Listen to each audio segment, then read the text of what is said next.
Well, welcome everybody back to White Sands Self-Care Community. I am your host, Laura Cross. And if you know anything about me, you know I love how much this community has been growing, full of people that have holistic solutions that could help you. And I love bringing together people, resources, the education, and the connection. And you may have seen his posts. I've met Peter a little bit ago. It's Peter Paul Parker, because we don't want you to confuse him with Spider-Man, which I thought was pretty cool. It's always the first thing I think of when I see Peter Parker. But I am so excited to have you here today. And I wanted you to share a little bit with us, because I know you call it from going from a lazy rock musician, to a dawn master. So tell people a little bit about, your journey. How did you wind up making that transition? Making the transition from rock music to a dawn master was very difficult, actually, because when you get late, we all label ourselves, right? We've all done it in the past. I'm not doing it so much now, but you label yourself. So, hi, I'm Peter. I'm a professional musician. Because it sounds, hey, that's really cool. Whoa, what's that all about? And that wasn't the reason why I did music. The reason I got into music, because I was in a stressful sales job and my trauma was catching up with me from the past, and music was a great way of getting through that, alleviating that sort of stress, anxiety, and trauma. And I found music almost like a deep meditation for me. But I really loved it, because really it was all I did. I really started off small when I started building up my career. Very slowly, I realized when I had blocks where I couldn't move any further, I went and got knowledge. Like I went to bass college to get taught better bass guitar, and I ended up jamming with some of the top blues players and top jazz players in the country. And I got into a band, you got into a routine, we got into touring, you become lazy because you think everybody's driving me around now, and the drink's always there and the food's there, I don't have to do anything. And you go, wow. And that lasted not that long, but it felt like an eternity, because you're just living through it. And then when the rock scene was kind of fading out, that's when my career started to fade out. And I realized that MP3s were coming through. You couldn't rely on CD sales for your albums. And then that went to streaming. And then I was researching into being a musician. It said you could only you're doing well if you made $5,000 a year as a musician. I thought, I can't do this anymore. I can't do this anymore. So that was one of the biggest things, was actually turning around and saying, my name's Peter, and I'm not sure why I do it at the moment, because it was such a label. When you got this, this is me. I'm sure you must have had it with the companies that you set up and the transition you've been through. And it's really weird when you have to do that. But what was amazing was that I went to this Mind, Body, Spirit show, and we walked around having our Curlian photography done, our aura photography. And my wife had this beautiful red and orange one, and I had this purple one. She wanted one like mine, because the guide was saying, wow, you're so into esoteric stuff and all this kind of stuff. But she was like the Earth Mother, which she is. And anyway, we came around the corner to this Korean place, and we had the same thing done. And I was doing the pity party thing and saying, oh God, you're losing my career. And they said, well, come into the class and see how you get on. And when I really started to take Ki Gong seriously, that's when the stress and anxiety started to fade. So I was thinking, why am I focusing on my hand just moving around? And why am I focusing on these holding positions? Because they hurt like hell. This is not comfortable. And as soon as I really did, okay, I said, all right, I'm going to do it now. As soon as I started doing it, the stress and anxiety was literally, within weeks, I was feeling less stressed and anxious. And then within, I'd say, years, it took me a while to get rid of the trauma, which is what my coaching is really all about, to speeding that process up. But I was asked then by my teacher at the time to go and teach in an old people's community center, and that went from 6 to 10 to 12 to 15 to a full room every week. And I'm going, wow, there's something to this. So that made me realize that I had to change that label of going, my name is Peter Paul Parker and I'm a professional musician, to my name is Peter Paul Parker, and now I'm a Ki Gong instructor. I thought, not quite sounding so glamorous, but that's okay. I didn't mind that. That's fine. But then I realized maybe I should master this. Maybe I should master this. And everybody's pushing me to do the training to become a Dan master. And I said, no. I felt unready because I had that imposter syndrome a little bit when I was first going into the classes. I was thinking, well, who am I to teach these people about mind, body, spirit stuff when I've just been sitting there knocking back a bottle of Jack Daniels? You know, it's like, no, it doesn't work for me. So it slowly grew on me. And it was the empath inside of me seeing the change in other people to go, there's something to this. I want to do this. And then I started to slowly train to become a proper instructor so I could teach anybody rather than just doing community centers. And then after a couple of years of doing that, of like teaching, I got up to about 15 classes a week. I was seeing about like 150, 200 people in my local area a week, which was a lot of people. I decided to become a Dharma master and do the training. And when I did, I realized I've got so much to learn. It filled me with humility, even though I learned all about the meridians and how the body works and how you shed all of this negative energy out of your body. It filled me so full of humility because I realized I know so little. And even people say, well, you're so wise and you know so much. I said, no, I don't.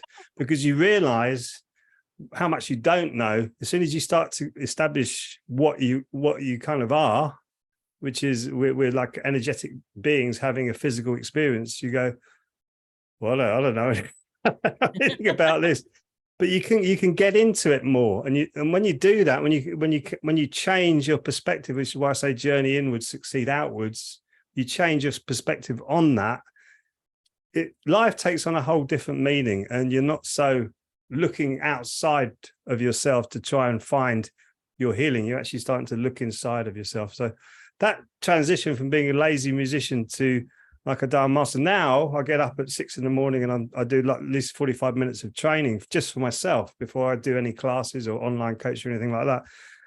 You'd have told me, if you'd have said to me 20 years ago, I would be doing this, I would have said, get out of here. What are you talking about? Are you insane?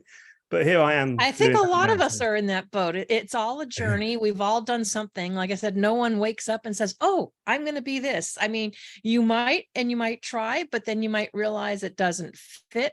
Or you've done it and you realize you're really not happy, with that. It's all, to me, it's a journey to figure out who we are, what truly makes us happy, and not just going through the motions of a job and making ends meet, but truly enjoying life and enjoying what you do. And if you can get paid at it too, well, that's always plus, but still got bills to pay. But yeah, to say that, you would be making 5,000 a year, and we all know where our economy's at today, no one can live off of that. Not even with the best intentions of the world. Even if you just had to buy food, I don't think you could maybe you could just about survive on food with that, but it'd be very meager.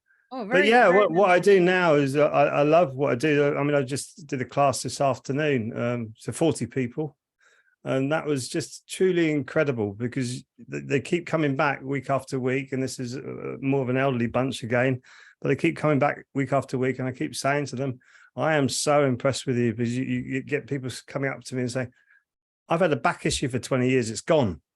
You go, wow. And some of them have little niggles where you think, well, yeah, I've got a little niggle on my thumb where I was doing stupid stretches a few years ago, and I didn't realize I was just straining my thumb. So like I say to them, you've got to keep softening your body where your pain is, soften your body, because then it can expand and the nitric oxide will naturally come into that area of the body and heal it. But if it's all tense, which is we all are, then there's no healing going on, which is one of the major red flags for me. As soon as I see someone who I'm teaching or coaching and you can see the tension in them, is getting that tension out of them straight away is actually quite hard. But some people, when you ask them to shake their hands rather than doing that, it's like this. It's like, oh my goodness me, it's stiff, it's not loose. Yeah. You're like a board there. And it's that tension inside of us that this society is bringing in. And I think to make a community better, when you introduce yourself to a community and you're more relaxed and more joyful, you're going to have more fun. You won't feel so lonely because more people want to interact with you. More energy will be shared with each other. So I think that's why self-help is such an important part of this is like self-improvement. Why don't more people want to improve, get better, actually face what you've done and say, oh, did I really act like that? Was I really behaving like that? And then get over that and say, yeah, I did. I own that. And that was a protection mechanism of mine. Now I don't need that protection mechanism because I'm building new relationships and friendships and building a new community around me. I don't need that anymore. So you just let it go, and life actually opens up a lot more for you. And you actually make better contacts and better communication with people, which is, I think, what life is all about, is for us to learn. We're here to learn, I feel. So yeah, and it does. I mean, too often we get stuck in those pity parties, or we would rather just blame somebody else. Couldn't possibly be our fault, you know. I like one of the was it Jack Canfield? I believe it's the, you know, principles of success. I think it's 100. Anyway, his rule number 1 is to take 100% ownership of your part, because we all play a part. We all have choices. You can choose to, you can choose not to. I told people, even if you say you don't want to choose, you just made a decision. You made a choice not to choose. It's always a choice, and you have that choice. So yes, that's one of the career masters. She came over and did a long presentation on choice, and actually the whole thing was about choices, making the choices. And basically the takeaway was as simple as this: if you make the right choice every moment of the day, and you have thousands to make in the day, you are enlightened. It's as simple as that. If you want, enlightenment basically means making the right choice. So you make the right choice every day, every moment to moment, you are enlightened. So that's as simple as it is. It gets all very confusing and convoluted, and it is about choices and taking responsibility for that choice that you made. If you chose that, because a lot of us are really sensitive, especially in like the mind, body, spirit field, that everybody's really sensitive, and you can let that sensitivity fly away, like, oh, you can't do that. And I call it getting out the highly sensitive machine gun and then piling at somebody else and go, oh, I didn't want to do that. Why did I do that? That probably hurt me more than hurt them. And then they're sitting there looking at you, go, where did all that come from? Why did you just do that to me? I was just bringing up something. That's coming from like old emotional wounds that we all store in our body. And to actually just start to observe rather than react in your life really is part of the key to that. But it's more complicated than it sounds. But observation is such an important part of all of this, to observe what's happening in your life.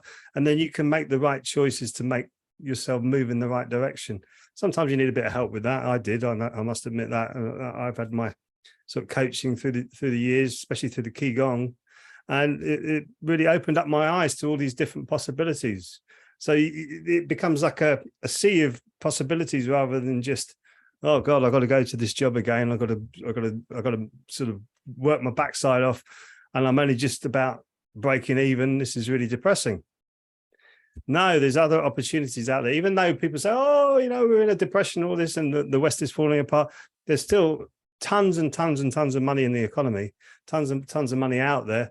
But you just got to find the right way of approaching it, I feel sometimes. And it's really important to change your mindset on what you do and the value you have, because everybody has an enormous value, I feel, and they should be sharing it with the world. And it's the value you have sometimes gets locked tightly inside of you because of the conditioning we've had with the society. I was the same. It took me a long time to suddenly go, I'm going to take this seriously now, this music business. I'm going to become a professional musician.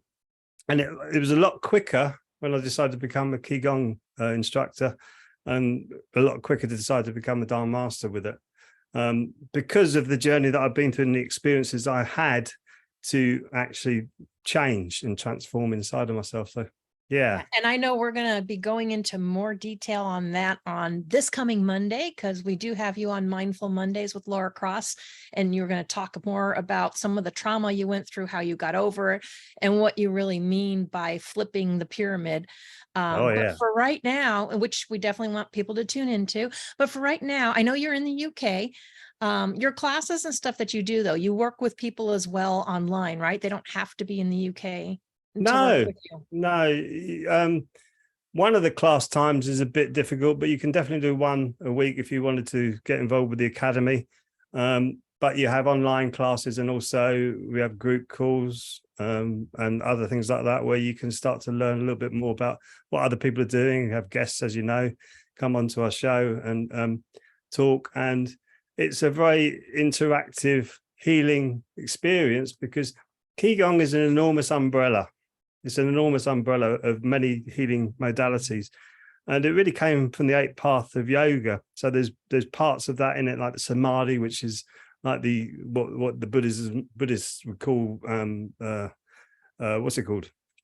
Forgotten. The big one. The samadhi is the big meditation feeling when you feel connected to everything. So it really, Qigong kind of goes along to that line. We call it Chanhua in our practice, but anybody can come along and practice Qigong. And what's lovely about it, it's a version of Qigong that is very simple to do, but fun as well, because it's a slightly faster pace than some of the Qigong you see on online. And because there's a process to the class to get your circulation going, open up all the meridians, the chakras, open up all the joints. And then you're getting into the flow of energy, which because your body's all open, and then you get into a very deep meditation. So after every class, people say, "Wow, I didn't realize I could feel this good." So it's important to consider what kind of thing you want to do. And this is obviously not for everybody, but for some people, for me in particular, it was great for my Western mind, which was like all over the place. Ooh, like the Tibetans call the monkey mind. Nirvana, I was trying to think of with the Buddhist thing. Yes, nirvana. You see, when you get away from it, it just pops back in. Yeah. What is the best way for people to get a hold of you? I know you have the Bright Beings Academy. What is the best way for people to contact you? We'll make sure we put it in the comments. peterpaulparker.co.uk. There is a contact page there, peterpaulparker.co.uk, and that really on the website's got everything on there about that I do. Bright Beings Academy is basically about the Qigong and the coaching that I do. But on peterpaulparker.co.uk, it's got all of that as well. And there's tons and tons of resources on there, loads of blogs about meditation, Qigong, coaching, transformation. There's loads of stuff on there. It'll take you lots of time to get through it all. But I've been constantly sharing what I've learned over the years, and it's quite a big amalgamation of work now. So peterpaulparker.co.uk, I would say, and you could find on the tabs quite easily how to contact me if you're just interested about what I do, or it's quite easy. There's lots of free stuff on there as well, but I think jumping straight in sometimes is the best thing. Oh, absolutely. So I want to thank you though for taking the time and for sharing all of your insightful thoughts to the group. I really appreciate that. My hope is that more people will do that, because we have a number of professionals in different areas in that group, and that's what the group is intended for that support. But I know we will be going into a lot more detail about flipping the pyramid, your dream method, and some of the other things, your journey, some of the experiences and stuff that you've had. And that is coming up this Monday at 1 p.m. Central on Mindful Mondays with Laura Cross, and it's called Flip the Pyramid. And so you can find that either on the Facebook page, you can look for Mindful Mondays with Laura Cross TV show, or the Mindful Mondays with Laura Cross YouTube channel. Make sure you click and subscribe so you can catch Peter's episode and a lot of other people, because one thing that this has allowed me to do is to meet fantastic people from all over the world, because we have so many resources out there, more than what's just in our backyard, and I love connecting them. So Peter, thank you very much for taking the time and sharing that with us today. Everybody, I hope you reach out, watch his episode. He has a wealth of knowledge and has a lot of information to share and can help you to feel better. So thank you for joining us, and I will see everybody next week.